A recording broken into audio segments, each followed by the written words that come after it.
Hello, friends, and welcome to Kurt Bergland's Baseball World. Today, we have a 1956 Major League Baseball All-Star game for you.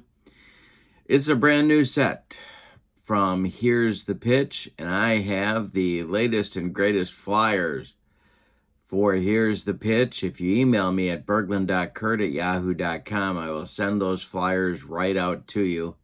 I'm putting my email in the description for this video so you don't have to write it down. You can just paste it from my description of my video. Also, in the description for this video is information, a link to channel membership. With channel membership, you get access to exclusive members-only videos.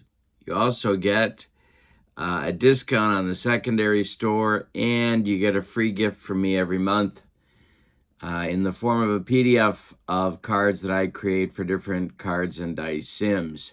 So, it's 1956. Our date is July 10th, and we are in Griffith Stadium, the home of the Washington Senators. And in real life, this was a 7-3 victory for the National League. Let's see if it turns out that way with our Here's the Pitch replay. And let's take a look at what you get with a Here's the Pitch All-Star set. All right, what you see in front of you is the Here's the Pitch cover sheet to the instruction book that you get, or PDF that you get with your purchase. This is what a Here's the Pitch score sheet looks like. And now let's take a look at the All-Star set. With an All-Star set, you get a cover card that looks like this. It gives you information about the game, winning and losing pitchers, managers, the date, the score, the home runs, all that good stuff. You also get a picture of Griffith Stadium, and you get the whole roster on a roster card with the as played batting order, because we know, my friends, if you don't do as played, heads explode all over this great land of ours. And you get a line score card with the umpires and the runs, the drips, and the errors provided to you by Krylon. And then you get the cards for the players, everybody on the roster. Some of the pitchers get hitting cards if they had a good offensive year. So this is the National League roster card. And most of these guys will be getting in the game today. Let's take a look at the American League set.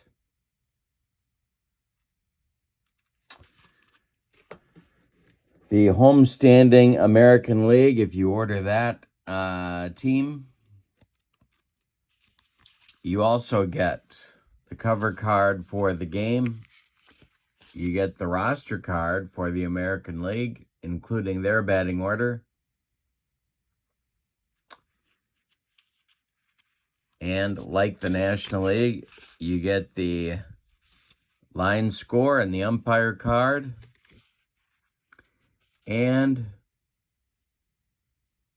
the picture of the very attractive Griffith Stadium. And then all of your player cards for the American League. Take another look at the American League roster for the ball game. And again, most of these guys will be getting into the game today as well. With that said, let's look at the starting lineups. Starting with the visiting National League, it's Johnny Temple, Cincinnati Redlegs second baseman. Leading off, Frank Robinson will play left and bat second. Stan Musial from the Cardinals will bat third and play right. Ken Boyer will play third and hit cleanup. Gus Bell will be in center field for the from the Redlegs, batting 5th. Dale Long bats 6th and plays first base. Ed Bailey bats 7th from the Redlegs. Long, of course, was a Pirate, I believe. Yes, he was. Ed Bailey from the Redlegs will be the catcher. And another Redleg, Roy McMillan, will play shortstop. On the mound, it's Bob Friend from the Pirates. And he gets his own hitting card. In 1956, Bob Friend was 17-17 with a 3.46 earned run average. Alrighty. For the homestanding American Leaguers, Harvey Keene leads off at shortstop. Batting second, it's Nellie Fox at second base from the White Sox. Keene was a Tiger back then.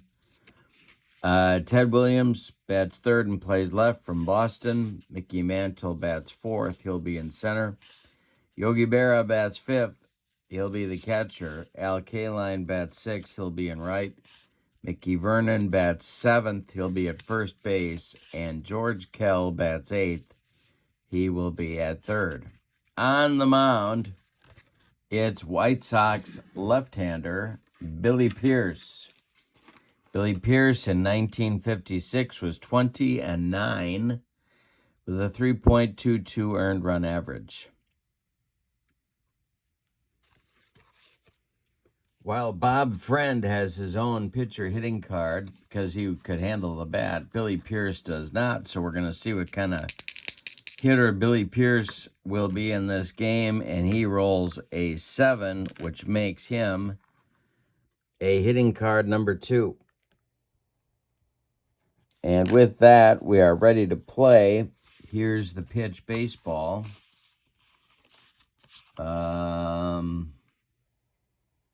Yep. All right. So Johnny Temple is going to stand in the batter's box against Billy Pierce. And we will be shortly underway. 3D6s are what we use for Here's the Pitch baseball. The red die determines if you're on the batter card or the pitcher card. 1, 2, or 3 on the red die puts you on the batter card. 4, 5, or 6 puts you on the pitcher card. Then down the yellow columns, the white die is the tens digit, the blue die is the ones digit, and we're ready to go. Billy Pierce kicks and deals to Johnny Temple. And that's a 662 for the right-handed hitting Pierce, and that's to center field. Mickey Mantle is there, and he's got it for out number 1, and we're underway. The 1956 All-Star Game. Frank Robinson coming to the plate. Billy Pierce winds and delivers. A chance for third baseman George Kell. And it's a line drive caught by Kell. And there's 2 gone. Nice play by George. 2 gone in the top of the first. And brings up Stan the Man. Pierce winds and deals to Musial. 452 is going to be a power chart check. This one to right field. All right, we need our random number. 646 is a 37. That'll be a base hit for Musial. And a 2-out single gives the National League hope in the top of the first. And it brings up Ken Boyer hitting cleanup in an All-Star game. Pierce winds and delivers to Boyer. Is a 121. That's going to be to short and a chance for Harvey Keene. He gloves it. He's going to go the short way to Nellie Fox, and that will retire the National League in the top of the first. No scores. We go to the bottom of 1. Billy Pierce with a very successful top of the first inning. Bob Friend comes to the mound now for the National League, it'll be Keane, Fox, and Williams in the bottom of the first. Friend kicks and deals. And hey, struck out Keane. The blue tells you he can only do that on his own card. He can't be struck out on Keane's card, so he goes down swinging on this one. He got him on the broccoli cauliflower medley. Bob Friend with the gas. Here's Nellie Fox. Friend kicks and deals. That'll be a chance for Roy McMillan. It's a pop-up in short left. And McMillan, oops, P6. He's going to take it for out number 2. The Splendid Splinter coming up. Teddy ball game. Mickey Mantle would be next. They went back-to-back in this All-Star game. Williams and Mantle did with bombs. Pitch from Friend. That accounted for all of the American League scoring in the game. 256 is ball 4 to Williams. That will bring up Mantle with 2 outs here in the bottom of the first. If Mantle should reach, Yogi Berra would be next. The stretch by Friend and the delivery to Mantle. And this one is to left field. And a power chart check. Frank Robinson's got to run it down. 131. That'll be a base hit for Mantle. And Williams is going to stop at second to want to make the third out at third base. And so that'll bring up Yogi Berra with 2 outs and 2 on. Chance for the American League to get an early lead. Friend the stretch and the pitch to Yogi. And they're going to get that early lead. It's to center field. 321 is going to be a 31. That's a base hit, and they're going to be sending Williams. Gus Bell in center. His arm is a -1. Let's see if they really are going to send Williams. Ted Williams' running speed is a 2. No, they're putting the brakes on. That would not go well for the American League. So Williams stops at third, Mantle at second, Berra at first. The bases are dripping with American Leaguers. And here's Al Kaline. Friend the stretch and the pitch to Mr. Tiger is going to be a chance for Johnny Temple. He gloves it, and he's going to go to first base with it to Long, and that will retire the side in inning number 1. The American League loads him up with 2 outs but fails to score. We go to the second with no score in the 1956 All-Star game. All right, here we go. Billy Pierce comes out for inning number 2. It's Bell, Dale Long, and Ed Bailey. The delivery from Pierce to Bell is to right and deep. It's a hanger. Back goes Kaline. Warning track, wall, and gone. A 1-0 National League lead and a bomb from Gus Bell. Gus hit 29 bombs in 1956. His first name, David. How you get Gus from David? I'm going to let you provide the conjecture on that one. All right, here we go. Dale Long now, lefty-lefty, another lefty-lefty matchup, and the delivery is a 546. That's a chance for Billy Pierce, and it's popped up, and there's no time for anyone else to get over there, so Billy's got to take it himself. A weak little pop-up from Dale Long. Here's another one. Don't call him Richard. It makes him cranky. You get, I don't know. For Richard, I think Richie, Dick, and we got Dale. So you tell me. It's a pop-up to Billy Pierce. He takes it for out number 1, and here comes Lonis Bailey, but I call him Ed. The pitch is 234, and that will be taken for a strike. We may have a rare play. No, we don't. The next delivery on the 0-1 count from Pierce to Bailey is swung on and missed by Bailey, and that will be 2 gone in the second inning. He got him with the bender, and here's Roy McMillan. On deck is Bob Friend. He would be next. The pitch from Billy Pierce is a 6-16, and that's going to be trouble for Pierce to center field. Roy McMillan puts a charge into one. 422 will be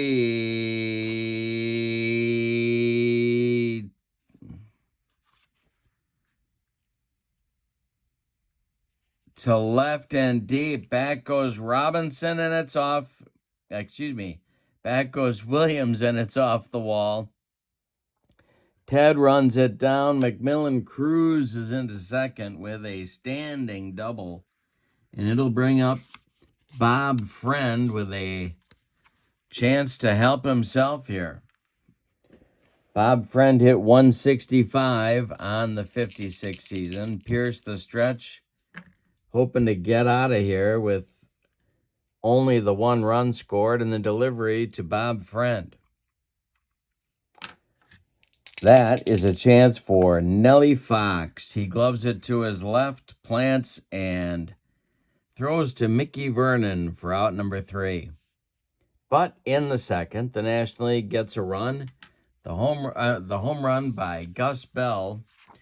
On 2 hits, they leave 1, and we go to the bottom of the second. It's the National League 1 and the American League nothing. Mickey Vernon, George Kell, Billy Pierce in the bottom of the second. Friend winds and deals. And it's a chance at first for Dale Long. Long is going to glove it himself and take it to the bag unassisted for out number 1. Mickey Vernon grounds out to his counterpart, and here's George Kell. Friend winds and deals. 6-16. Hey, struck out Kell. And that's strikeout number 2 on a dead fish changeup from Bob Friend. Coming up now is Billy Pierce, the American League starting pitcher. He's using hitting card 2. The pitch from Friend is a 436, and this one is going to be trouble. It's to right, and this is going to be a base hit for Billy Pierce. Not known for his slugging, but he's aboard with 2 outs now and Harvey Keene. The Tiger shortstop and sometime outfielder comes to the plate. Nellie Fox would be next here in the second. Friend the stretch and the pitch to Harvey. And Harvey Keene goes down swinging for the second time, courtesy of Bob Friend. We have 2 in the books, and it's the National League 1 and the American League nothing. As we go to the top of the third, Billy Pierce is out for his 3rd and final inning in this game, and he'll deal with the top of the National League order, Johnny Temple, Frank Robinson, Stan Musial. The pitch. And a base hit for Temple. Knocked down by Fox, but he can't make a play on it, so it's an infield hit for Johnny. And Frank Robinson comes to the plate. The American League infield is at double play depth. The stretch by Pierce and the delivery to the 0-for-1 Robbie is a chance for Nellie Fox. Fox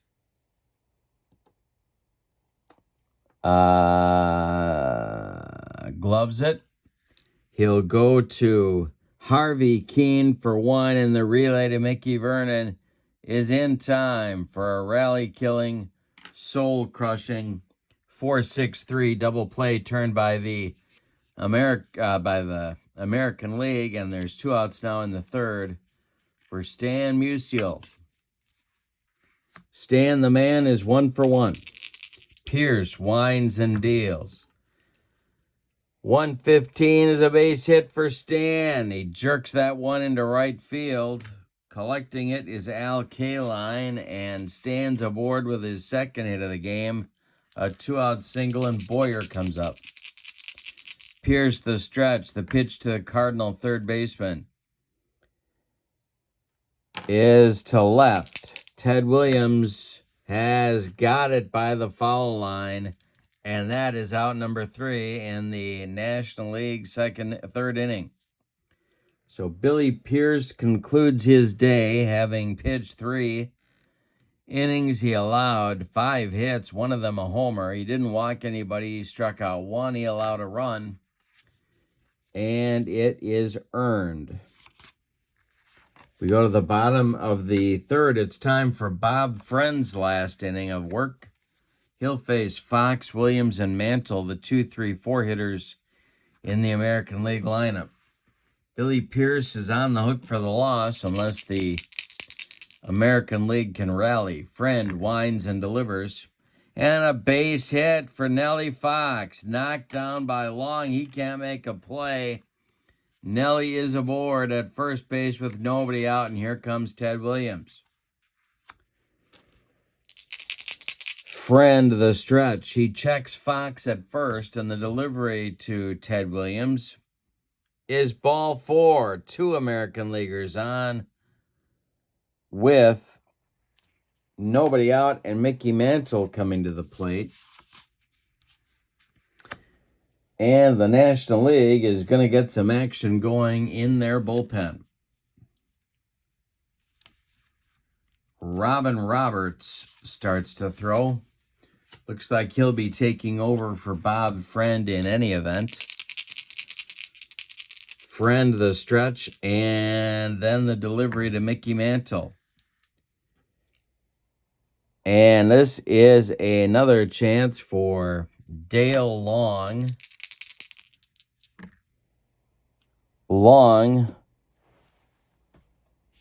I got to check his. I don't think he was a very good defender. I don't know why I think that, and I was correct. First and second.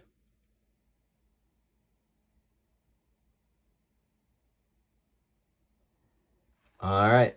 So Long gloves it. He will fire to McMillan for 1, and the relay back to Dale Long is in time for a rally-killing, soul-crushing 3-6-3 double play turned by the National League, and Nellie Fox goes to third now, but there are 2 outs for Yogi. That was a big double play to get off of the bat of Mickey Mantle. But Yogi's dangerous too, and he's up there now. 30 bombs in 1956 for him. Friend the stretch and the delivery to Yogi. Hey, so it's not 16, 61. And we've got an error chart check. We're looking for an error. It'll be to Dale Long, and I believe he's going to boot it.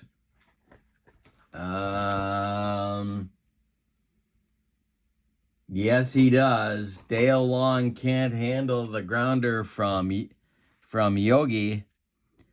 It ricochets off his glove into short right field. Johnny Temple's going to run it down, so Yogi's got to hold it first. But Fox scores from third with the tying run of the game, and Yogi is safe at first. We got a 1-1 game in the bottom of the third. These all-star games have been really close on my channel. If you have not checked out my Here's the Pitch playlist, you should do that. There has been some phenomenal games. Anyway, Bear is at first. There's 2 outs for K-line. Friend trying to get out of the inning. The stretch and the delivery to Mr. Tiger is going to be trouble. That's to left field. And we have another power chart check as Frank Robinson's got to run it down. And it's a base hit for K-line. Berra will stop at second. There's 2 on with 2 outs for Mickey Vernon of the Red Sox. Friend the stretch. Kell would be next. The delivery is a 353, and he walked him. Bases are loaded with 2 outs. The American League has done this before, and they did not score anyone. It's Berra at third, K-line at second, and Vernon at first, with George Kell coming to the plate. And should Kell reach, we're going to get a pinch hitter for Billy Pierce. And that will be Charlie Maxwell moving into the on-deck circle from the Detroit Tigers. But it's Kell first, Friend the stretch. The delivery to the Oriole third baseman is a chance for a walk on a 1-2. No walk, that's taken for a ball. The next delivery, Kell ahead in the count, 1-0. And it's to third. This is Ken Boyer. Boyer's going to take it to the third base bag, unassisted, for out number 3. But in the third, the American League gets a run on a pair of base hits. They leave them loaded, however, for the second time. They did it in the first, and they did it in the third. And Friend has lived to tell the story. After 3 are in the books, our score, National League 1 and the American League 1. We go to the top of the 4th inning. Gus Bell is going to lead it off, and he'll be followed by pinch hitter Ted Kluszewski for Dale Long, and he'll go in to play first base. And then Stan Lopata will hit for Ed Bailey and do the catching in the bottom of the 4th. The new pitcher for the American League is the Phenom, Herb Score, 20-9 in 1956 with a 2.53 earned run average. He struck out in 249 innings. He struck out 263 American League batters. So he was bringing the broccoli cauliflower medley and then some back in 56. And curiously enough, if you like irony, Gil McDougall, who of course hit the line drive off of his face that sort of derailed Herb Score's career, is on this all-star team as well, alongside Herb Score. All right, so the delivery from Score to Gus Bell is a 565, and that is to right field. Al Kaline makes the grab, and there's 1 down in the National League 4th. Here comes our first National League pinch hitter. It's Big Clue, Ted Kluszewski. He had 35 bombs in 56. The pitch from Score is a struck him out. He humped up on that fastball. He blew it by Big Clue. And here's Stan Lopata, the man they called Stosh. And boy, oh boy. Well, it was a different time, wasn't it? All right, here we go with Lopata at the plate. 32 homers for Stan with a very crouched batting stance. If you get a chance to look that up, sort of like Oscar Gamble's, if you remember Oscar, except from the right side of the plate, and Oscar was a lefty. The pitch from Score is a comebacker from Lopata. Gloved by Score, he takes a couple steps toward Mickey Vernon at first base and throws him the ball. and that will retire the National League in the fourth. No runs, no hits, no errors for the National League in the third. We're tied at the bottom of 4, 1-1. We have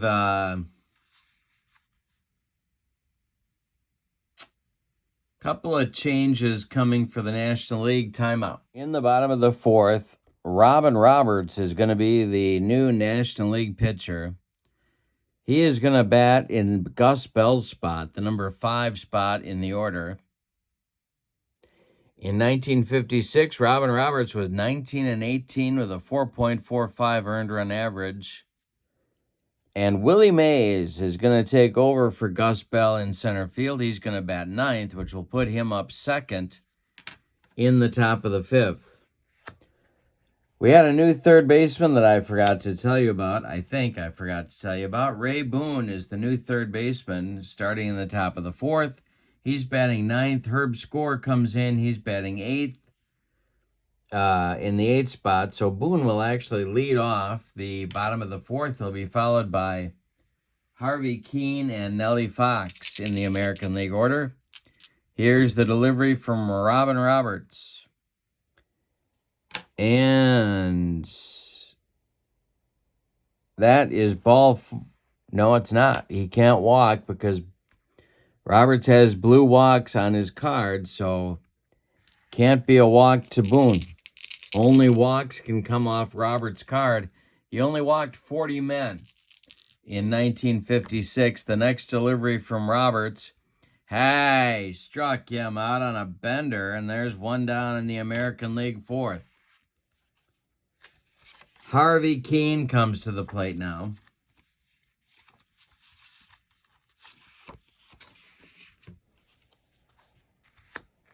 Roberts kicks and deals to Keene, who's 0 for 2. And this will be an error check. And that'll be an error check for catcher Stan Lopata, Roberts' catcher on the Phillies. And Stan is a fielding 2.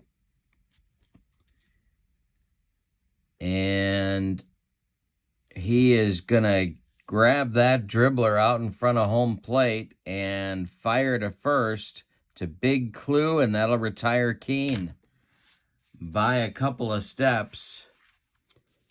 Keene sitting on an 0 for 3 day at the moment. Nellie Fox comes up with 2 outs and nobody aboard. Ted Williams would be next. Roberts winds and delivers to Nellie, and Nellie Fox lays down a bunt.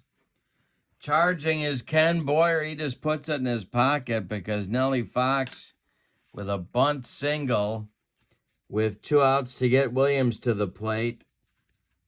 And Ted has walked twice today. All right, Mickey Mantle would be next. Roberts the stretch. The pitch to the splendid Splinter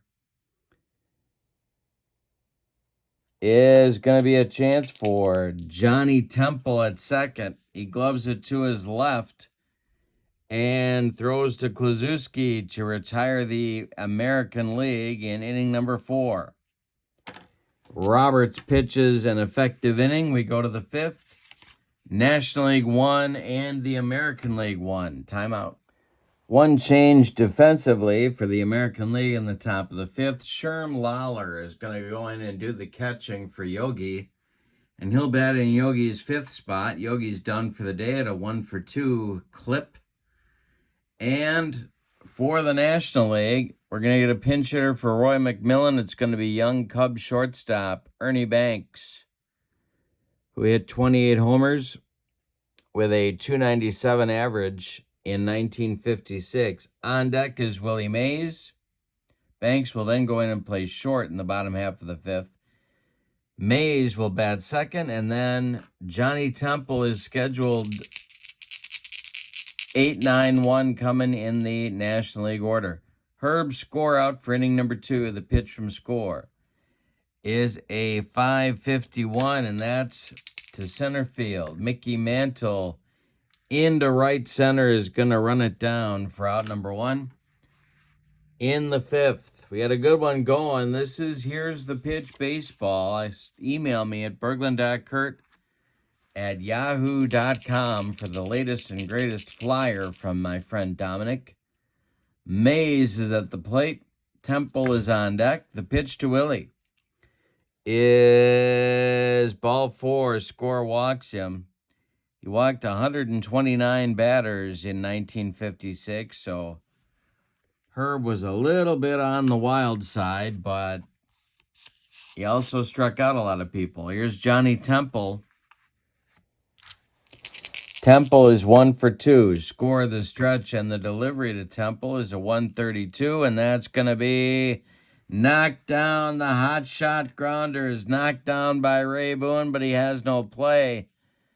Mays is safe at first. Mays is safe at second. Temple safe at first, and here comes Frank Robinson. The National League bullpen is starting to get active in case we get down to Robin Roberts' spot in the order. Warren Spahn is throwing. Early Wynn is throwing in the American League bullpen. Score the stretch, and the pitch to Robbie. I struck him out, and 2 gone. Second strikeout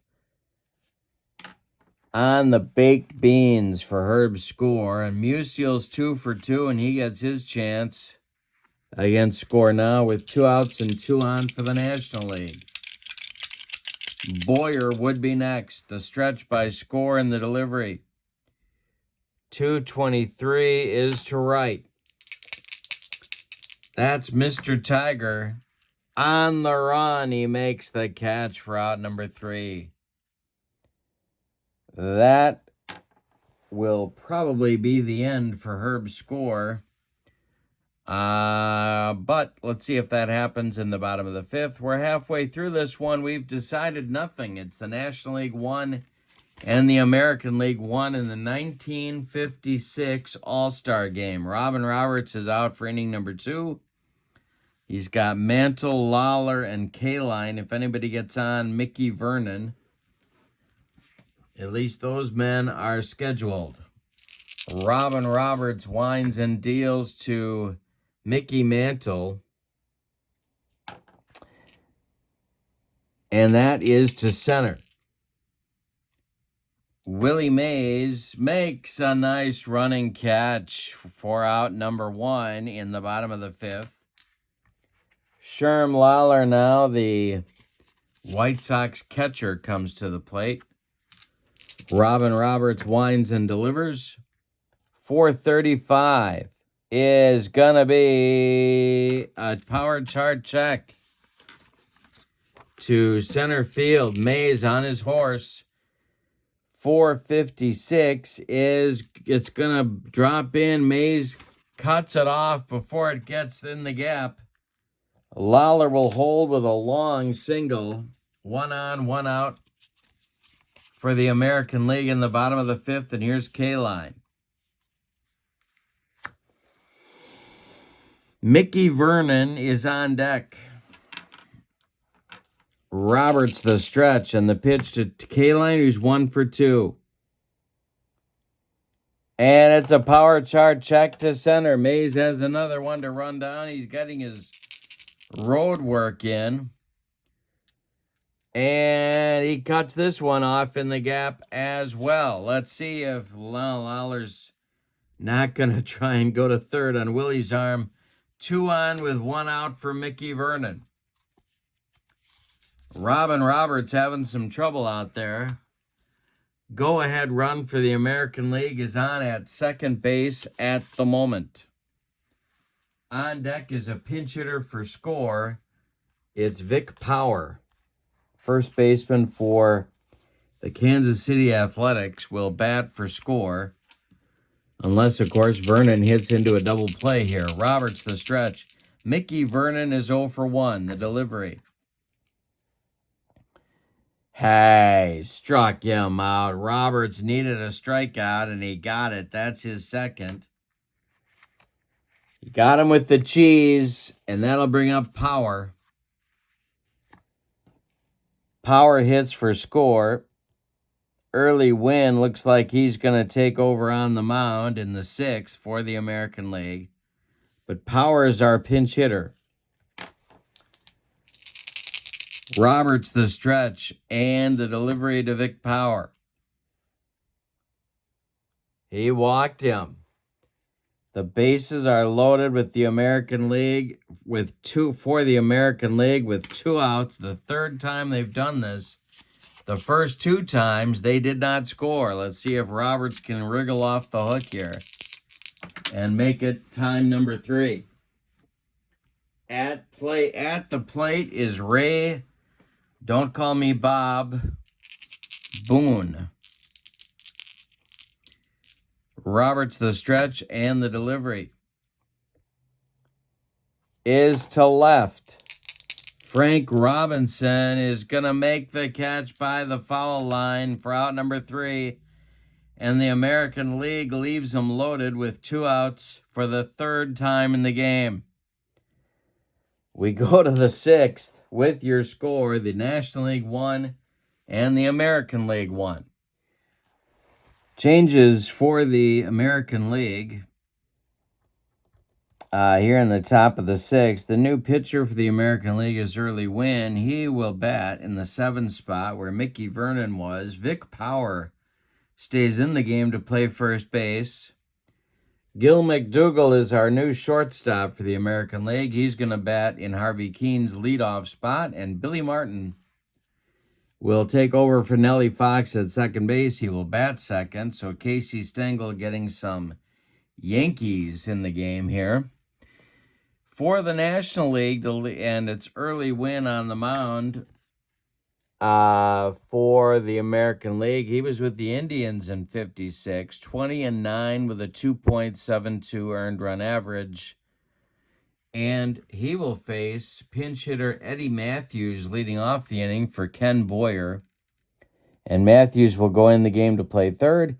Henry Aaron will bat second. He'll hit for Robin Roberts, and then Big Clue, the first baseman, will be up third in the inning. So it's Matthews to pinch hit for Boyer and Aaron to pinch hit for Roberts. We're tied at 1 here in the top of the 6th. Early Win winds and deals. And it's a chance for new shortstop Gil McDougall. Charges, throws on the run to Vic Power at first, and there's 1 down. Here comes Henry Aaron. Pinch hitting for Robin Roberts. He had .328 with 26 home runs. Win winds and deals. .353 is to third. That's Ray Boone who makes a nice grab on the pop-up. Battling the wind here at Griffith Stadium. There's 2 down, and Big Clue comes to the plate. Nobody aboard. Early Win winds and deals.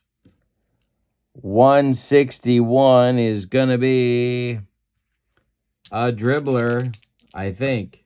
Yes, out in front of home plate. Sherm Lawler takes a couple extra steps to get an angle and fires down to Vic Power at first.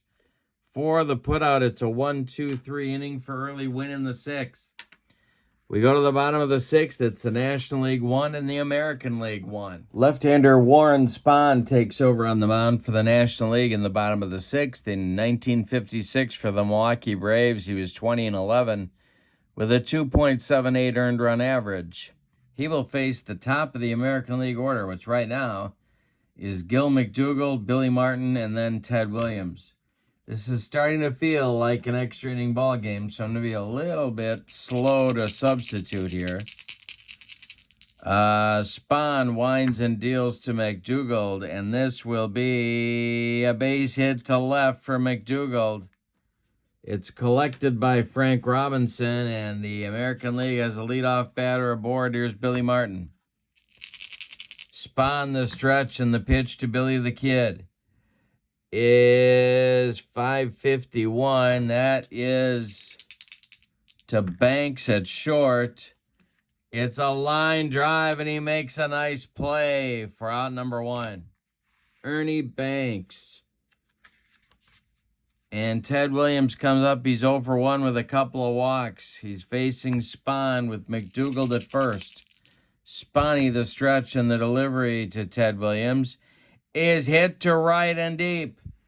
Back goes Henry Aaron. Warning track. Wall in the American League leads 3-1. Ted Williams gets a bomb, a 2-run homer, just as he did in real life, or as the kids like to say, IRL.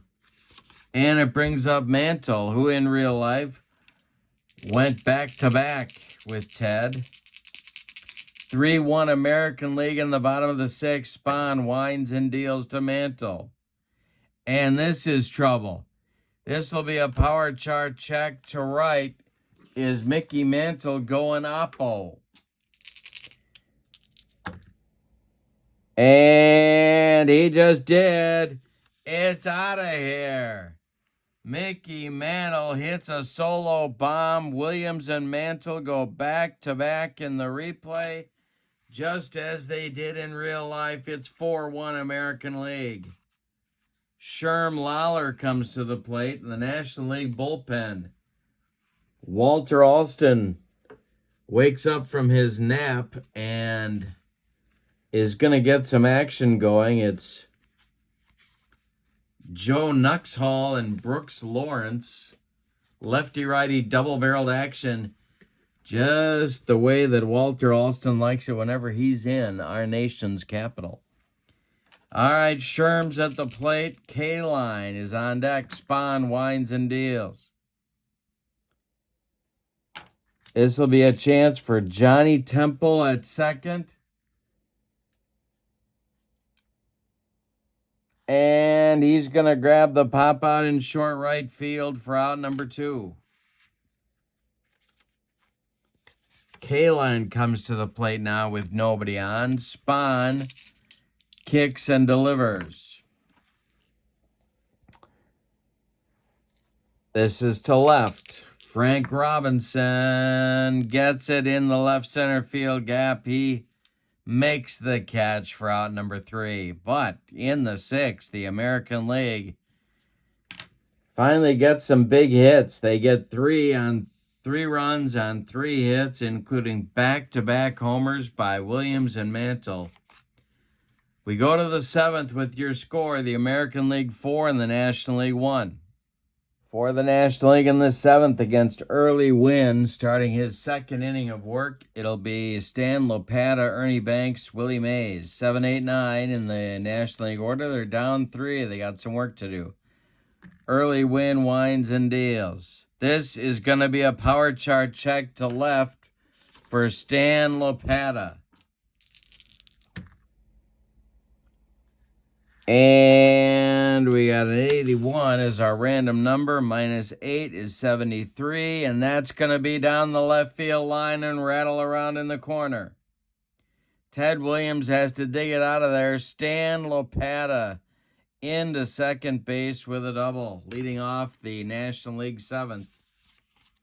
Ernie Banks comes to the plate, and that's going to get Casey to get some action going in the American League bullpen. Whitey Ford and Johnny Cucks. Lefty-righty double-barrel Yankee action for the Yankee manager, Casey Stengel, throwing in the American League bullpen. Early Win, the stretch, and the delivery to Ernie Banks. 456 is going to be to first.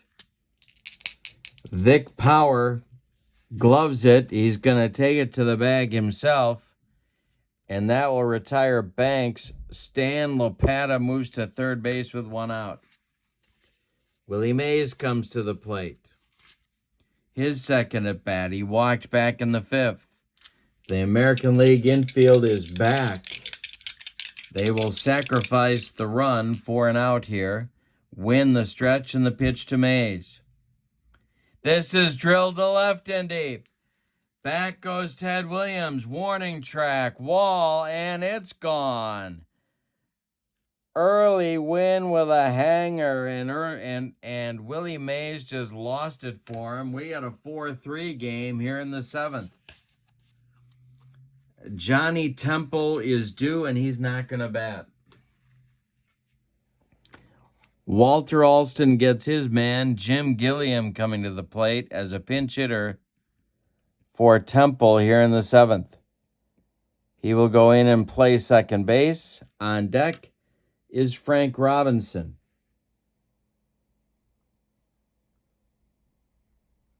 All right. 1 out, 4-3 game. The pitch from Wynn to Gilliam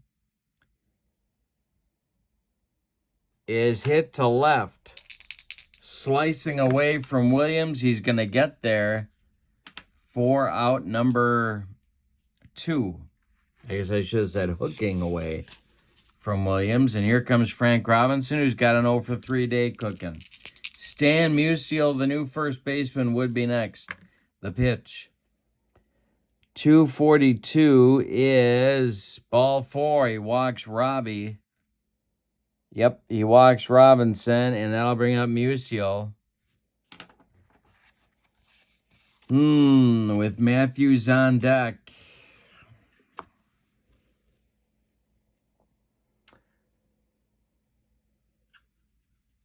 And Casey's going to go to Whitey Ford right here. That's going to do it for early Wynn, even though Wynn is due to lead off the bottom of the 7th for the American League. Early Wynn goes 1 2/3 innings. He allows 2 hits, 2 runs, 1 walk, didn't strike anybody out. Whitey Ford is on to face the left-handed hitting Stan Musial with the tying run at first base, but 2 outs. Ford was 19-6 in 1956 with a 2.47 earned run average. And there's not going to be a double switch, so this may be Ford's only batter. Musial, a lefty-lefty matchup. Eddie Matthews, another left-handed batter, is on deck. Ford, the stretch, checks Frank Robinson at first, and the delivery to Stan the Man is chopped down to first. Vic Power gloves it to his right. He feeds Whitey Ford covering, and that will retire the National League, in the 7th. They get 2 runs on 2 hits, and they leave 1. We go to the bottom of the 7th. It's the American League 4 and the National League 3.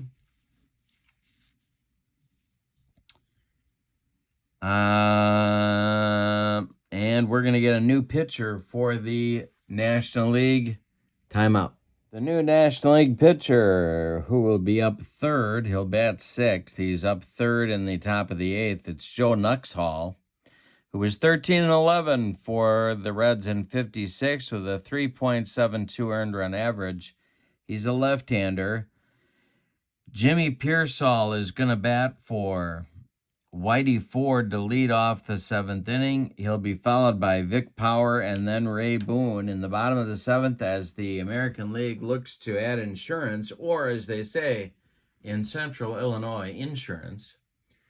And it's a 4-3 American League lead. Joe Nuxhall, of course, is noteworthy for not only a long announcing career, but he actually pitched in the major leagues when he was 6 years old. So that's a fun fact for you. The delivery from Nuxhall is a power chart check for Pearsall to right field. Jimmy Pearsall going oppo. Did he get it?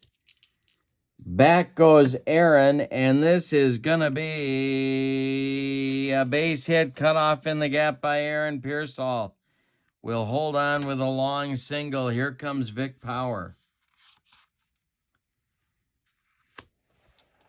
Nuxhall the stretch and the pitch to Power. And Power drills this one to right. Aaron is going to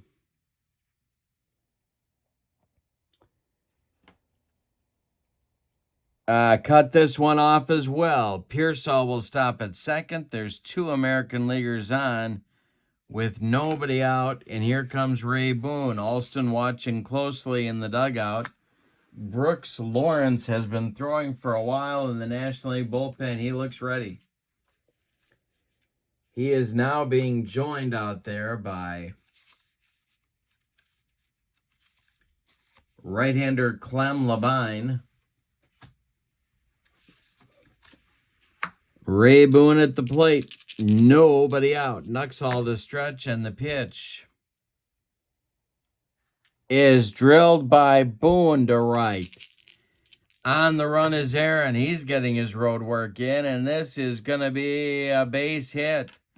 They're going to hold Pearsall at third, and one more time the American League has loaded the bases. 3 consecutive singles off of Nuxhall brings McDougall to the plate. The infield is going to come in for the National League. For the National League, they're going to try and cut off any additional runs at the plate here. Gil McDougall at the plate. Nuxhall the stretch. Brooks Lawrence is ready in the pen. He's just standing there with his hands on his hips. The delivery to McDougall. Hey, struck him out on a bender. Nuxhall gets one down. Here's Billy Martin. Billy is 0 for 1 in the game. Williams is on deck. Infield remains in for the National League. The delivery from Nuxhall is to right. This is Henry Aaron. He will... Now I got to check his... I think he's a 3. He's a 2. And he will make the catch. It's not deep enough. Martin didn't get enough of it to drive Aaron back. He came in for it. He makes the catch. Holding at third is Pearsall. There are now 2 outs. And for the 4th time in the game, the American League has the bases loaded with 2 outs. In the first 3, they did not come through. This is Ted Williams' first try with the bases loaded, however.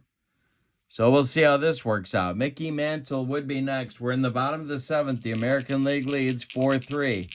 Nuxhall the stretch, and the delivery to Ted Williams is to left. On the run is Frank Robinson. Is he going to get there? He is, and that will retire the side. Nuxhall loads the bases with nobody out, and the American League cannot score. We go to the 8th with your score. The American League 4 and the National League 3. Johnny Cucks is the new American League pitcher for the top of the 8th. He was 18-9 in 1956 with a .386 earned run average. He's going to face Matthews, Aaron, and a pinch hitter for Joe Nuxhall. And Duke Snyder is standing by right next to Walter Alston. The National League needs a run to tie this game. 2 to take the lead. Matthews leads off against Cucks. In the American League bullpen, Ray Narleski, who of course was a short man for the Cleveland Indians,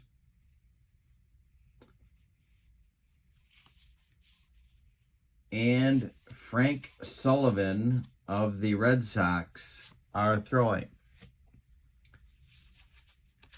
All right, here's Eddie Matthews. Cucks kicks and delivers. It's to center. This is Mickey Mantle, and that is out number 1. The American League is 5 outs away from winning this game. Henry Aaron comes to the plate.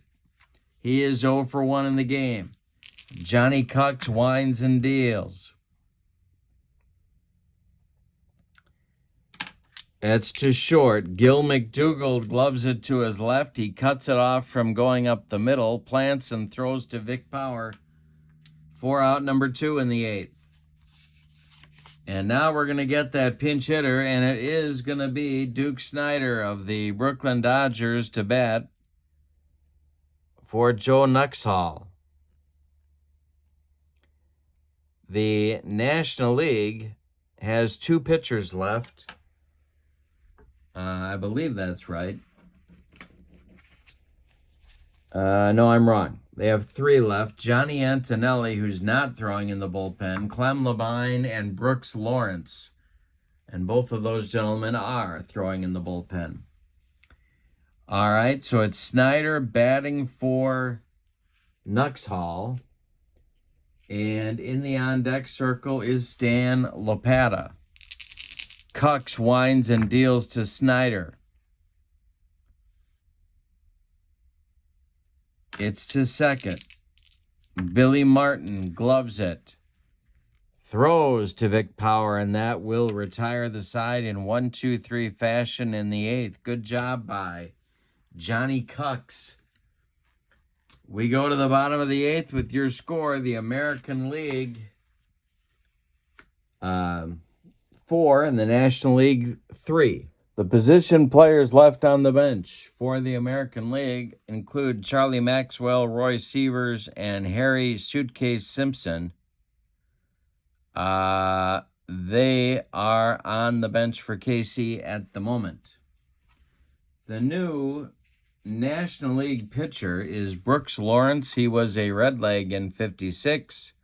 He was 19-10 with a 3.99 earned run average. He's a right-hander. He's going to face Mantle, Sherm Lawler, and Al Kaline scheduled in the American League 8th. It's the American League 4 and the National League 3. We got another good one. In the National League bullpen, it's Labine and Antonelli throwing. In the American League bullpen, it's Narleski and Sullivan throwing. All right. And while I'm at it, I should show you who's left on the National League bench. Because why not? It is, let's see, we got Del Crandall, Roy Campanella, and Rip Rapolsky. All right. Bottom of the 8th, Mantle leads it off. Brooks Lawrence winds and deals. And he walks Mantle. Mickey trots down to first. Sherm Lawler comes to the plate. Sherm is 1-4-2. The National League playing at double play depth on the infield. Brooks Lawrence, the stretch and the delivery to Sherm. That is going to be hit to Eddie Matthews. And he makes a diving catch on a line drive, ticketed for left field. 1 down as Mantle scrambles back to first, and here's Al Kaline. 2 for 4 today. On deck is Johnny Cuck's spot. So we're getting a pinch hitter moving into the on-deck circle for him. And it's Harry Suitcase Simpson to bat for Cucks. Brooks Lawrence, the stretch, the pitch to Kaline. Could be a walk. 1-4. Yes, he walked him. Brooks Lawrence having some control trouble here in the bottom of the 8th. And Suitcase Simpson comes to the plate of the Kansas City Athletics. And one guess how he got his nickname, because Harry Suitcase Simpson modeled a few uniforms. All right, here we go. Simpson at the plate. Brooks Lawrence in a 8th inning jam. There's 1 out. Vic Power is on deck, the pitch. 2:35 is A line drive at Ernie Banks. Boy, they're not getting cheated off Brooks Lawrence. There's 2 down, and Vic Power comes to the plate. Brooks Lawrence, the stretch. Boy, the American League has left runners all over the base paths. The pitch from Lawrence to Power. And Brooks Lawrence bounces a curveball. It gets past Stan Lopata and goes to the screen. Mickey Mantle advances to third. K-Line to second on the wild pitch. And Ray Boone is on, would be next. Brooks Lawrence the stretch and the pitch to Vic Power. And this is trouble. This is to left field and a power chart check. 322 is a base hit. That will score Mantle. It's 5-3. They are going to wave K-Line home. Al K-Line's running is a 4. Frank Robinson's throwing in left field is 0. The throw is coming home. 2-6. He's safe. He's in there. He slides under the tag from Stan Lopata, and it's a 2-run single for Vic Power that plates 2 big insurance runs for the American League. It's 6-3. Brooks Lawrence does not get the job done. Power at first, 2 men out. Finally, the American League gets a 2-out base hit. Brooks Lawrence the stretch and the delivery. 5:43 is to Gilliam at second. He gloves it to his left. He's going to throw to Stan Musial at first, and that will retire the side. But the American League gets 2 runs on 1 hit in the bottom of the 8th. Say it with me. Oh, those bases on balls. We go to the 9th. It's the American League 6 and the National League 3. In the American League bullpen, Sullivan and Brewer for the Red Sox, both of them are throwing. They are both right-handers for Casey.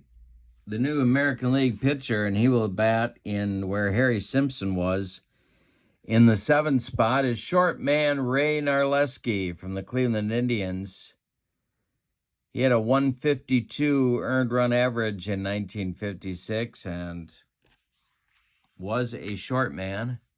So he's going to try and earn a save here in the 9th. But to do it, he's going to face Stan Lopata, Ernie Banks, and Willie Mays. If anybody gets on, Jim Gilliam for Walter Alston's National Leaguers. They need 3 to keep the game going. Narleski will wind and deal to Stan Lopata. And Lopata drills this one to left. Narleski is a -16. Lopata with a 441, and that's going to be a base hit for Stan Lopata. To lead off the 9th, he's 2 for 3. Ernie Banks comes to the plate. Willie Mays moves on deck. Banks is 0 for 2. Narleski, the stretch and the delivery, is going to be an error check. And that will be to third base, Ray Boone. I believe I saw Ray Boone as a 2. I did. And he boots it. It's a 1-base error on Ray Boone, and there's 2 on. And Mays is the tying man at the plate with nobody out in the 9th. Narleski with his hands full. Jim Gilliam on deck. There is some firepower on that National League bench should Walter Alston decide to use it. All right. It's Mays right now. Double play depth for the American League infield. Nobody out. Narleski, the stretch, and the delivery to Willie Mays is chopped on the infield. A high hopper. When it comes down, everybody's going to be safe. And McDougall just sticks it in his pocket. It's an infield hit for Mays. The bases are loaded with nobody out. Now the go-ahead run comes to the plate, and Walter Alston is out of second baseman, so it's going to have to be Gilliam. Frank Robinson is on deck. The only run that really matters to the American League is Mays at first base. It's 6-3, but there's nobody out. Gilliam's the go-ahead run. Narleski the stretch, and the pitch to Jim Gilliam. This is a comebacker to Narleski.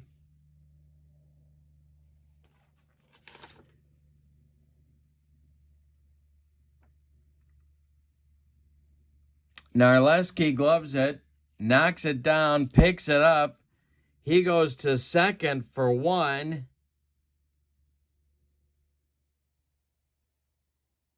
And the relay to Vic Power is in time for a rally-killing, soul-crushing 1-6-3 double play. Lopata scores. It's 6-4. Advancing to third is Banks. Tying run at the plate again in Frank Robinson. But there are two outs. The ball got away from Narleski a little bit. He didn't come home with it. He went to second, and they turned it. Musial is on deck. The only base runner is Banks at third. 6-4 ball game. Robinson's the tying run. Narleski the stretch and the delivery to Frank Robinson. This one is hit to McDougall at short. He gloves it. He throws to Vic Power, and the American League wins the 1956 All-Star Game by a score of 6-4. Let's give you the totals for this one.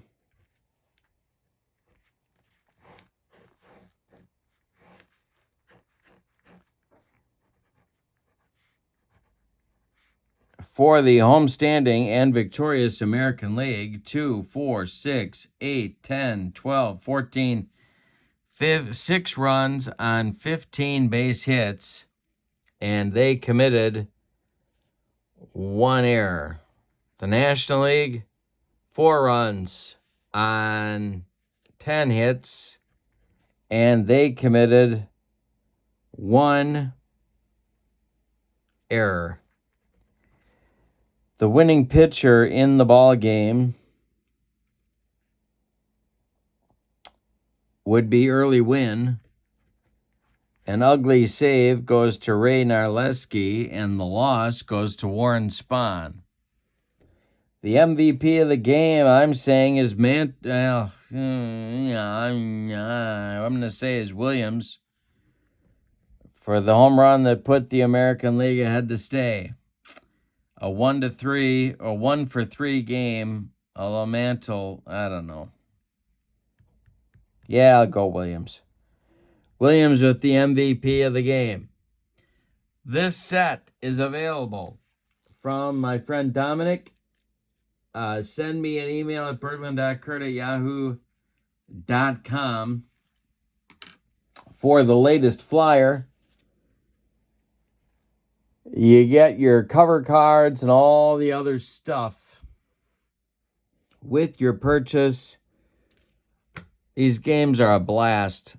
Your final score from Griffith Stadium in Washington, D.C., July 10th, 1956, in front of 28,843. I don't know where everybody else was in D.C., but that was the attendance. The American League 6 and the National League 4. Thanks for being with me. Lots coming up on the channel. Don't forget to check out channel membership in the description for this video. Have a great evening. So long, everybody.